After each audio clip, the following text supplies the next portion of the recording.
Well, welcome to Carnivore Conversations with Dr. Rob Kiltz. It is really my pleasure to have James Berry here.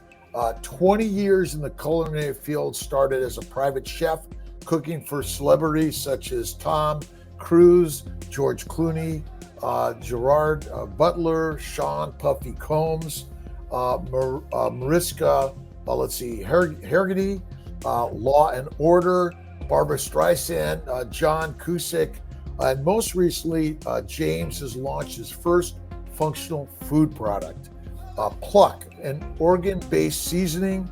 It's the first of its kind and amazingly easy and delicious way for people to get organ meats into their diet. Chef James, how are you doing and welcome today? Thank you so much for having me. It's a pleasure. Well, it's really a pleasure. And maybe you could start by telling us a little bit about yourself to our listeners and our viewers, help them know who you are. Absolutely. I as you mentioned, 20 years as a professional chef. I didn't grow up, though, thinking I would become a chef. I actually lived in a household where we knew dinner was ready because the smoke detector went off. Oh. So it was very much a surprise to my mother that I became a chef. But I think we all kind of coexist with contrast. Contrast is what kind of leads us in the direction we need to go. And it's been quite the journey. I was a very picky eater growing up. And it wasn't really until I was going to culinary school in my early 30s that I actually worked through that picky eating and expanded my palate. And I learned about Weston A. Price during that time in my culinary school, and I learned other paradigms as well. And then it's just kind of carried me on my journey. I started a meal delivery service after working for Tom Cruise, and then I now have Pluck. And what got you into the wanting to go into being a chef? I mean, that's sort of that very artistic. It's a very caring and helping other people. I mean, I think, I always love to be in the kitchen and cooking for others. Tell us a little bit about that. Yeah, well, you just nailed it. You just nailed it, actually. I didn't know this at that young age. I just knew I really connected with cooking, but not until later did I realize, oh, this is how I show people I love them. Yeah. That it was a love language. I mean, no joke. So I'm in 7th grade. And so what is that, 12, 13 years old? Yep. I'm a picky eater. So I'm learning things in this culinary class I was taking, and I'm loving it. Like, I'm learning how to make a tostada, whatever, fortune cookies from scratch. And I'm just having such a ball. And yet I wasn't eating the savory food. I would eat the sweet food. That was easy as a picky eater to eat, but I wouldn't eat the savory food. And yet I made it for my parents. I cooked them a beautiful dinner, and I was so excited to make it for them, but I didn't even try it.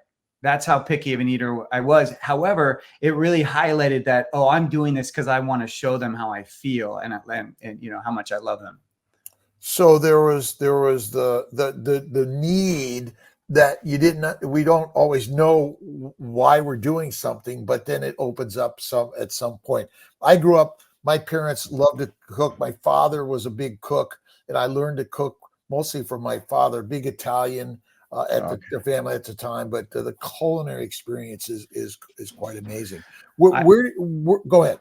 Oh, I was going to say, as an Italian, so I had an aunt who was Italian. She was married into our family. And my first experience was an Italian Easter dinner. And I remember they served the meal, spaghetti with meatballs and everything else. And I went to town. I ate so many meatballs. It was just so delicious. And I was stuffed. And then they said, oh, well, there's another course. There's more coming. And I said, what? I had never experienced that in my life, where you sit down for a meal and have so many courses and such huge courses. I mean, not little tapas, but like just huge meals. Where did you grow up? I'm a California kid. Yeah, I grew up in San Jose, California, lived there 20 years, lived in LA 20 years, and then I was just in Portland, Oregon for 8 years before moving to Massachusetts. I grew up in Los Angeles, Silver Oh, Lake, and so LA's that really great place. And how did you pick, the particular foods that you wanted to focus on preparing? Uh, was it based on your sort of love of cooking those things, or what other people wanted to consume? well, it's funny. I mean, we all have our journey with food, right? As you and I were discussing at Hack Your Health, and I think back when I was at a Weston A. Price conference many, like 15 years ago, something like that, and they were doing a talk on refuting the China study. So it was someone who had torn apart the entire book and showed how wrong it was, and the first question they asked everyone in the audience, and this is like maybe, I don't know, 800 people. I mean, it was a lot of people, maybe even close to 1,000. And they said, so how many people in here have ever been a vegan or vegetarian? And every single person raised their hand. So we all have our dietary journeys. And Yeah. mine, growing up, I was born in the 70s, and I would say that the food was very kind of 50s style, where you have a frozen vegetable, you have some kind of animal protein, some meat, and then like a baked potato or rice, or there was always those three components, and it was fairly bland. But I started to get really curious about more natural, like making foods from scratch, more, I guess, kind of granola-y kind of cooking, because that's how we deemed that kind of cooking back in the day. And so that carried into college. And then I just started trying things. Like I did detoxes, juice detoxes. I went vegetarian briefly, and I was eating tons of soy, and my estrogen levels heightened and my testosterone went down. But I didn't know it then. I just felt less sexual. Right. Yeah, and I was in yeah. my 20s, and I didn't know why. And then I was like, and then I went all in on poultry, and I was just eating chicken all the time. And finally I went to culinary school, and I learned that, when you get too much soy in your diet, that it can affect your sex drive. And I was like, that's what, I started to connect the dots of my life and my dietary history. And that's where I started to really, like, what ultimately changed my relationship to food was right out of college. So this is even before culinary school, but right out of college, I got a kidney stone. And have you ever had a kidney stone? I've had them, yes, for sure. Okay, Bad. so you know how painful that they are. Yep. Excruciatingly painful. Probably the closest a man can have to having a baby, right? Absolutely, right. Going to labor. It's intense. So I had that right out of college, and fortunately, now I really to this day, I'm so grateful for this doctor that I had. I said, how do I ensure I never get that again? And he said, well, what have you been eating and drinking? Had he not said that, I wouldn't have connected, what I eat affects my health. Because here I am I was in my early 20s, and I still had not connected the dots there. I didn't understand. I thought you could eat anything. I didn't think it mattered. Absolutely. Right? Absolutely. And I suffer from kidney stones and arthritis, psoriasis, bowel bleeding, migraines, dyslexia, depression. And no doctor ever linked to me diet and my diseases. And so I really lived for 50 years before I began to link it. And it was at 55 that I personally went carnivore and really dig deep into understanding what's the cause of all our diseases. And maybe you can, this is a good segue to tell us a little bit about your current diet practices and how ancestral nutrition has helped you or may help others. Yeah, well, so as I mentioned, I learned about Weston A. Price in culinary school. And for those that don't know, Weston A. Price was a dentist. He started studying different cultures. So he was around before, well, kind of right when that kind of American processed foods were kind of taking shape in America, but it hadn't reached other parts of the world yet. And right. So he went around studying all the different cultures that had not been impacted by American processed foods. And he was seeing that their jaws were different. He was seeing that their teeth were straight. He was seeing these health differences that were very alarming, going the other direction in America. So, abroad they were healthy, and then in America we were going to an unhealthy place. And so that's a fascinating, when you read things like that, or the study of cats, Pottinger's cats, yes. You start to connect these dots of how food affects our health. And basically, it was reading that I started to awaken to whole animal. I started to realize, oh, wait a second, organ meats, nutrient dense foods. We're only focusing on muscle meat. And so that's where I learned about it, but I never incorporated it until I had kids. That was where I changed. When I had kids, do you have kids? I imagine they're. I have a 35-year young. Okay, yeah, I thought they were older.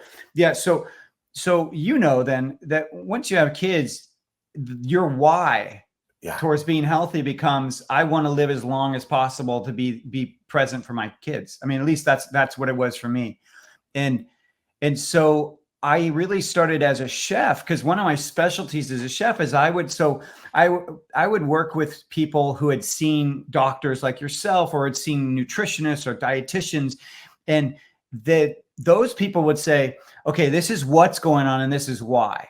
Mm-hmm. And then everyone would go, well, how do I now eat? Because you just told me that I can't eat all the things that I already eat. And then they would call me in, and I was the how guy. So I was the guy that would go into people's kitchens. I would take them on tours to their local grocery store, and I would show them, like, okay, this is what you can replace. This is how, instead, you can't do lemons right now. You can use sumac. I was a swap guy. I just made it so that people didn't feel deprived as they did these different food paradigms. And so basically, though, I didn't connect, as I connected organ meats to being very nutrient dense, and recognizing that we are a nutrient deficient society, despite being a calorie rich society. So we're an obese society, but yet we're nutrient deficient. And it's something like 95%. It's quite a high number, right? Mm-hmm. So once I connected that, I was like, okay, well, how do I solve the three main issues with organ meats, which is, people are, they think they taste gross. They don't know how to cook them, and they don't know how to source them. And that's where I started connecting dots and using my kind of swapping, mentality around culinary skills and stuff to think up a use of taking basically the modern techniques we have of preservation. So we freeze dry foods now. Right. We have that technology. And so I thought, well, we already are doing that with organ meats. You can buy them in capsules. It's freeze dried. It's a dry product. It's shelf stable. It's still very nutrient dense. The freeze drying process really doesn't degrade the product. But how do I actually make it so we're eating it versus swallowing it? Mm-hmm. Because to me, there's you might even know Dr. Bill Schindler. Do you know Eat Like a Human? Yep. I know Bill. He's a friend of mine, and he's got a great quote. He says, "We are the only species in the world that looks to someone else to tell us what to eat." There's 8.7 million species in the world. Right. Authorities. We're looking for an authority to tell us what and how to eat. Sure, absolutely. But sadly, the definition of authority is all over the place, right? That's correct. Yeah. So when I think about that, I'm just in awe that we're so out of touch with our primal instincts of what we need. And so for my money, how we can start to get back to that. Now, it's going to be hard because we're in a society where marketing is constantly pummeling us with confusing terms and confusing ideas and colors and flavors that are very unnatural. But I do believe part of the process is eating our food versus swallowing it.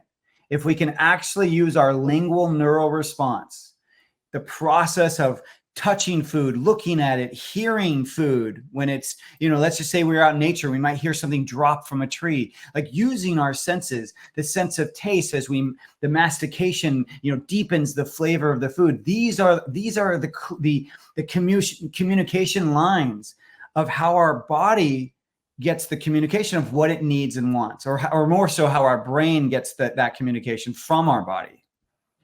And the other part, I guess, is obviously culture and food all come together here. Absolutely. And in some way in our modern world, we've kind of removed it from our typical cultures that we all grew up in, where our new culture is fast, processed, and sweet. Imported, right? Imported. Like we're getting foods out of seasons from all over, from locations that have different light spectrums than we would have in our current locations or our current seasons. I mean, it's all over the map. Well, I didn't grow up on organ meats. Nor did I. Always hated liver. Although I enjoy things like goose liver and duck liver, but I can't tell you I love beef liver. I don't love it, and if I eat it, I mix it up with meat. But now you went from, so I'm just getting back to Weston Price, which again, the fact that you learned that in your culinary experience is still, again, we didn't learn any nutrition or Weston Price in our medical knowledge.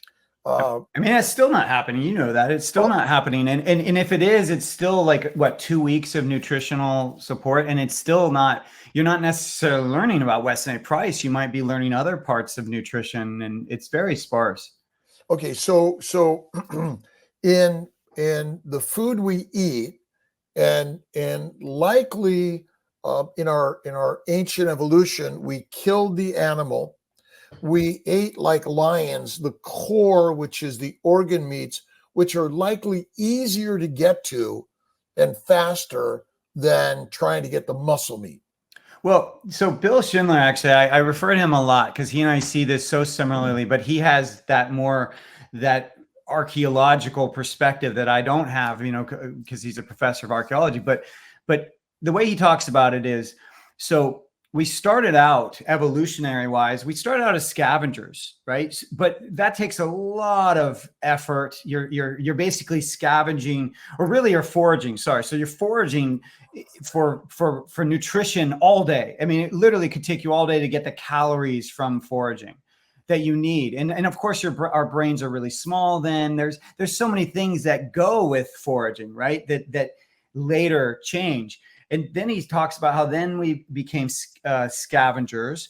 And that's when we were coming to a dead animal and, certain parts already gone. So we were getting meat as a scavenger. It was just, it had been, aged a little bit, it had been sitting there for a little bit. But he said what really changed is when we got three things we did not get when we were scavengers or foragers.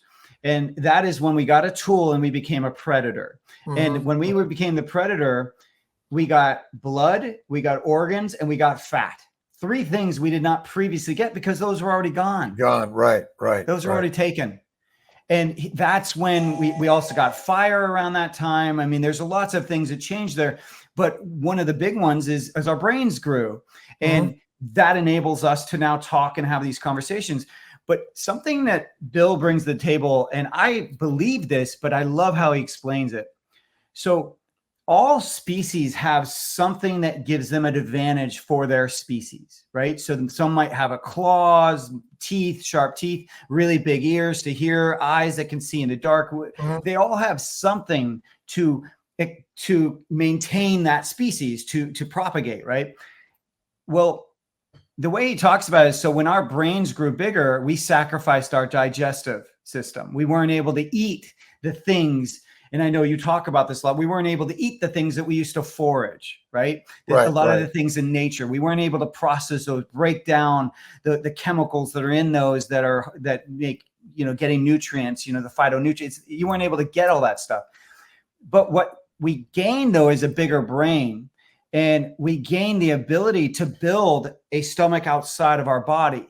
And so that can show up, for example, in fermentation. You know how you can take grains and you can actually, soak them, and you can recreate a soil environment so then that they start to sprout, and then you can actually get nutrients from them if you need them. Same thing with certain vegetables. And I always love that because my biggest issue in my 20 years of being in this field is that extremities are not sustainable. You know what I mean by that? And you talk about this actually, that you're like, I'm not 100% carnivore. It's like, you still have your cake, your cookie, you still have a life. Yes. You know what I mean? Right. We're not all or nothing. We are human, and we are variable, and we have bad days, we have good days, we have times when we're really strict, and we have times when we're not. And that's part of being human. And I think when I look at the experiences I've had and watched all the different diets over these years, the constant is that a new diet comes and goes, but the constant is just eat nutrient-rich foods. Just eat real foods. Don't do ultra-processed foods. Don't do things that have been, basically depleted of their nutrients and then fortified. Like, just do things that you might find in nature, things that are as natural as possible, that are nutrient dense. And that's kind of my core, or kind of the middle of my food pyramid, if you will. Yeah. So in order to go, getting back to the organ meat consumption, which is probably something we evolved on, along with the brains and the blood, and then that bone marrow. Yeah. The one thing that we may be eating meat. A lot of people still eat lean meat, but we're not eating the organ meats. And maybe this is a good time to talk a little bit about Pluck, your product, and how you you got to this solution for something maybe we're missing, or something that adds something more to our nutritional palate. Absolutely. So I'm really on the mission to help people eat whole animal. And really what's happening is we're eating about 50% of the animal is mostly the muscle and some of the bone. That's mostly what we're getting in our supply chain. And the other 50-ish% is going to other industry. It's going to pets, pet food and whatnot. And so for my money, one of the most planetary things you could do is you can eat whole animal. And so that's kind of the mission I'm on, is to support people and get as many of those the other parts of the animal that we're not getting. And to your point, make them delicious so that you no longer have a hurdle of, oh, I don't like the taste. So what I did was I took freeze-dried powdered organ meats, and I took 5 of them. I took liver, heart, kidney, spleen, and pancreas. I made my own kind of concoction of it, because if I did equal amounts of everything, it didn't taste very good. So I was really combining them in a way to make them neutral and taste flavorful. And then I combined it with, some granulated onions, organic onion, garlic, some parsley, some different herbs, Redmond salt. We use Redmond real salt, and I made it taste good. So now you can get the micro dosing of these organ meats as simply as salting your food. And what I appreciate about the message you promote a lot is precisely that kind of like, we don't need to go so hard on everything. We don't need to push it at the gym. We don't need to go, you talk about temperature of our body. We don't need to go so high with the temperature. That you're always, at least how I interpret it, what you say is you're always looking for that balance, almost a meditative balance of like finding, de-stressing our lives, making it so that we're not so stressed out. And that's how I look at food as well. Like, you don't have to eat the whole liver in one day. You know what I mean? Like if we just get little amounts every day, your body will probably most likely assimilate it easier. Because the truth is, if you get too much something, what happens? Your body either goes into toxic overload or it pees it out. It tries to get rid of it. So we're all organ meat supplements. I sell organ meat supplements, liver supplements, and I eat some liver. I'm not as very good with supplements and taking them. I'm just not a pill guy. And maybe you could talk about that, but I love seasoning. Now, I typically do butter and salt. I love Redmond's, and I love that tremendously. But it really is a matter of, you can add an organ meat seasoning, and get all of those things, because I do. And maybe your opinion on this will come in. Do you think there are nutrients that we get in the organ meats that we're not getting anyplace else? Absolutely. I think that we have lost. I mean, look, So there's this idea of like supports like. Okay, so when we, and this is an ancestral concept, this is Native Americans believe, this is something that's been around a long time, but it's just little talked about and it's little practiced. But the idea is that the part of the animal you're eating is supporting that part in you, which makes sense. When we eat muscle, what is it building? It's building muscle, right? There you go. Look at your muscles, right? So it's like, and yet look at what we've lost. Like we used to eat our ancestors, like when I say ancestors, our grandparents used to eat brain with their eggs. Oh, yes. Right? That's what they did. And look at how it's skyrocketing now, the Alzheimer's and dementia. Now, I'm not saying eating brain's going to solve it, but, and this answers your question, which is that science cannot embody the toxic soup we are. They cannot test for all the things that are in our world, in our lives, and like truly identify, okay, if you do this one thing, no matter what environment you're in, no matter what stress level you're under, no matter what toxins are in the air or water, that this is how it will affect you. No one can actually determine that. But what we do know is that when we have these, that we can help to offset the kind of the toxins of the world or whatever, the modern world that we live in, we can help to offset it. And that's what I believe. If we were eating the whole animal, it might help. It might help to offset the things that are causing the harm. And I think that the fat and the organ meats are so critical. And as you said, offsetting, because ultimately people are eating plants and protein, but no fat and no organs. Totally. And if we simply add the fat and the organs to that whole food nutritional plan, will significantly help so many people to reduce inflammation and Alzheimer's, depression, you name it, go down the list. Well, on our website, we list we compare. So we're just showing people, okay, these are the top 3 seasonings in America. It's like Lowry's all purpose. It's Old Bay is one of them, and Goya. Those 3 are some of the 3 most popular seasonings in America. And so we show, well, this is what you get when you use those seasonings. And people are we're all seasoning our food, whether it's with salt or something, right? So we're all seasoning our food. And I'm just saying, look, this is what you're getting when you use those. And it's mostly nothing except tons of sodium and then also some sugar or some kind of, and then of course they have they have additives, like they have some seed oils in Lowry's, and they also have, so that it doesn't clump. They have, stabilizers for it, right? And so then I just show, well, all you do is just switch to our seasoning, and then you're getting all these micronutrients. So just the swap of the two, I can show you what you were getting, what you are getting. And the reality is like, you're doing such great work promoting these different ways of eating more fat, eating more natural foods, eating a whole animal. But the reality is, I drove from the West Coast to the East Coast last summer, and the country is suffering. Like I saw it firsthand. These kind of we need easy applications to these micro doses or these micronutrients, because most people are not getting them. And so, to my pleasant surprise, and I did not know this when I created it, but Pluck, it not only is it easy and delicious, but it's no new habit. I didn't even think about that, but we already season our food, so there's no new habit. And what are you promoting? What am I promoting? We're promoting everyday health. We want people to have sustainable health. We want this to be something that you do daily, that you don't have to, it's not a trend. It's not something you fall off the wagon with. It's just easy. It's something you just do daily, and you reap the rewards. And that's what Pluck provides. Like that, the salt bowl, your hands go in that.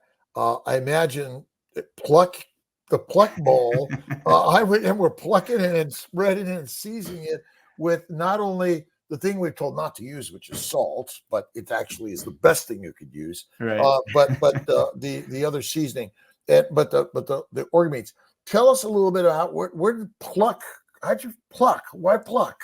Yeah. What's so funny is it's an old term for animal organ meats. A lot of people don't know that. If you look it up, back in the day, 1800s, mid 1800s, they would say, oh, you want your pluck with that, meaning like if someone got a part of the muscle meat, they say, oh, you want your pluck with that. And that's what the term was. And anyone can look it up. It refers to, plucky attitude is one of the definitions. And then animal organ meats. And so we're just taking it back from the poultry industry. We're just trying to reclaim that word. And ultimately, that is what we're pushing is we're just trying to make it easy for people to get it. Dr. Rob Kiltz, another beautiful, spectacular day. And I just want to send thanks to all those for watching the newest episode of Carnivore Conversations. Be sure to follow us on Spotify, Apple Music, and other streaming platforms to gain access to the full 1 hour episode. And don't forget to like and subscribe for more to come. God bless.